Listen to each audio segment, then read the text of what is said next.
Hello friends. ఈరోజు నేను మీకు ఒక కొత్త కంటెంట్‌తో మీ ముందుకొచ్చాను. ఏందంటే, మొబైల్ అడిక్షన్ వల్ల ఎలాంటి ప్రాబ్లమ్స్ వస్తున్నాయి, ఎలా యూజ్ చేసుకోవాలి అనేది గురించి చెప్తాను మీకు నేను.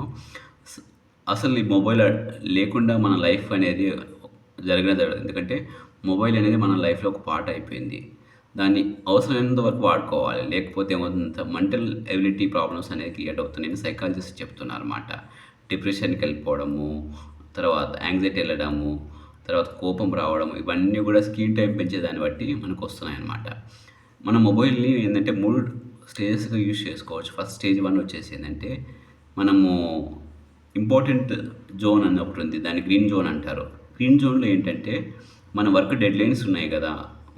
దానికోసం అనేసి ఫోన్‌పే గానీ, గూగుల్ పే గానీ, ప్రొఫెషనల్ సంబంధించిన వాటిని యూజ్ చేసుకోవాలి.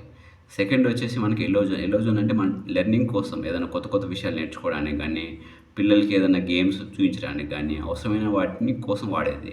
ఈ రెడ్ జోన్ ఉంది గదా! రెడ్ జోన్‌లో అన్నెసెసరీ యాప్స్ చూస్తుంటారనమాట. వాటి వల్ల యూజ్ ఉండదు. నయా పైసా ఆదాయం ఉండదు. వాటి వల్ల ఇన్‌కమ్ ఉండదు. Only just time pass people watching those apps అనమాట. వీటిని రెడ్ జోన్‌లో ఉండే యాప్స్ గానీ, ఇవన్నీ గూడా మన రీల్స్ అనేది అన్నెసెసరీ టైమింగ్స్‌ని కన్జ్యూమ్ చేస్తది. వీటిని తొలగించాలనమాట.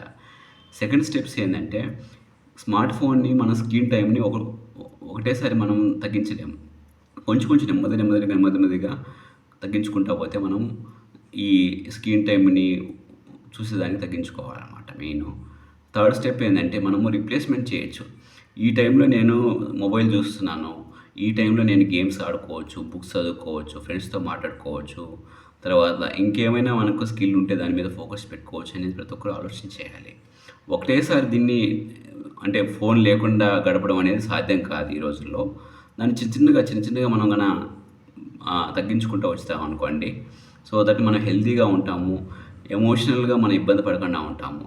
ఎందుకు అంటే ఇవాళ చాలా ఫ్యామిలీస్ సఫర్ అవుతున్నాయి. ఎందుకంటే వైఫ్ మొబైల్ చూస్తుంటుంది, హస్బెండ్ మొబైల్ చూస్తుంటారు, పిల్లలు మొబైల్ చూస్తుంటారనమాట. ఆ రిలేషన్‌షిప్ బాండేజ్ అనేది దెబ్బతింటుందనమాట.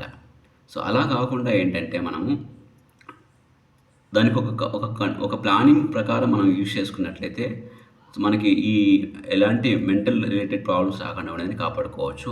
So thank you very much and careful. మీ పిల్లలు, మీరు మొబైల్ అడిక్షన్ కాకుండా ఉండండి. సో ఈ వీడియోని చాలామందికి ఫార్వర్డ్ చేయండి, లైక్ చేయండి, సబ్స్క్రైబ్ చేయండి.